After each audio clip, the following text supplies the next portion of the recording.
Today, gagawa tayo ng tochong bangus. Ayan ang kamatis, luya, sibuyas, at saka bawang. Ito ng ating beans, black beans.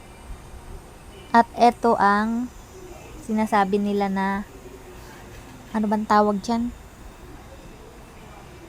Yung tokwa na binabad. At ito na yung pritong isda na ready na natin siya, guys. Ayan din ang tokwa na prinito. Yan, i-ready ang kawali. Ilagay ang sibuyas at bawang. Yan.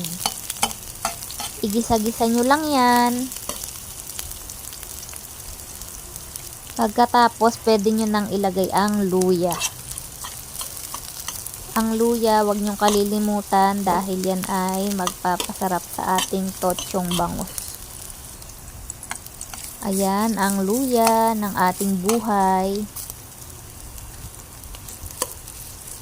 And then, syempre, babantayan nyo lang yung niluluto nyo.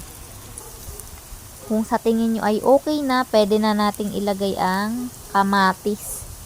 Mas maraming kamatis, mas masaya. Nasa sa inyo yun kung gaano karaming kamatis ang ilalagay nyo. Ayan, nalagay ko na ang kamatis. Kamatis daw pampakinis ng kutis. Ayan, nilagay na ang kamatis. Tapos, tansyahin na lang natin kung pwede na ba siya, kung luto na. Pagkatapos, ilagay na natin ang tahore. Yan. Tinagal ko lang yung sabaw. Tapos, dinurog-durog ko lang siya. Tapos, pwede na natin siyang ilagay dun sa ating nilulutong kamatis na ginisa. Ayan, ang ating tahore na nabili natin na 5 piso isang hiwa. Ayan, mukhang okay na ang ating kamatis. Ilagay na natin ang ating tahore. Ayan, tapos lagyan lang natin yan ng paminta. Kung mahilig kayo sa paminta, pwede nyo ring dagdagan. At pwede na nating isunod ang black beans. Ayan ang black beans. Pwede nyo rin siyang durug-durugin dahil mas masarap siya kung mas madudurog nyo yung black beans. Kaso nga, medyo matigas yung beans, hindi na siya ganun hindi ko siya masyadong madurog. Dapat pala dinurog-durog ko na yung iba dun nung hindi ko pa nalalagay sa kawali.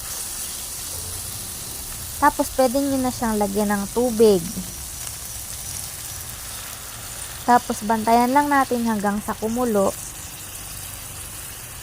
Pakuluin lang natin siya. At pwede nyo na siyang lagyan ng magic sarap, paminta. At yan, nilagyan ko na siya ng suka. Depende naman sa inyo kasi literal na maalat yung black beans. Kahit di na kayo maglagay ng asin. Ako nilagay ko lang ay suka tsaka paminta. Hindi nyo na rin kailangan ng mga magic sarap kasi maalat talaga siya. Tsaka yung tahore medyo may alat din siya kasi binabad yun sa toyo eh.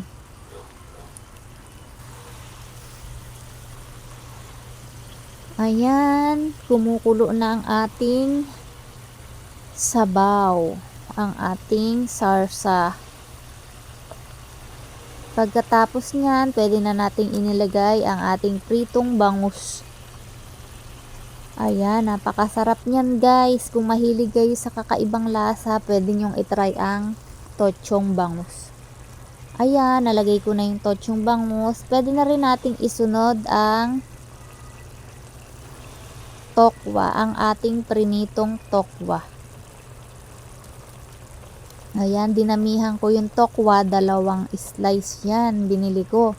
Kasi para mas masarap. At kung naaalatan kayo, pwede nyo lagyan ng tubig pa. Dagdagan nyo lang ng tubig, depende sa panglasa nyo. Tapos, pwede nyo siyang lagyan ng asukal para mag-balance yung lasa. Kasi medyo maalat yung black beans. Ayan ang ating tochong bangus for today. At kung di pa kayo nakapag-like and subscribe, hit na lang ang notification bell, and thank you for watching.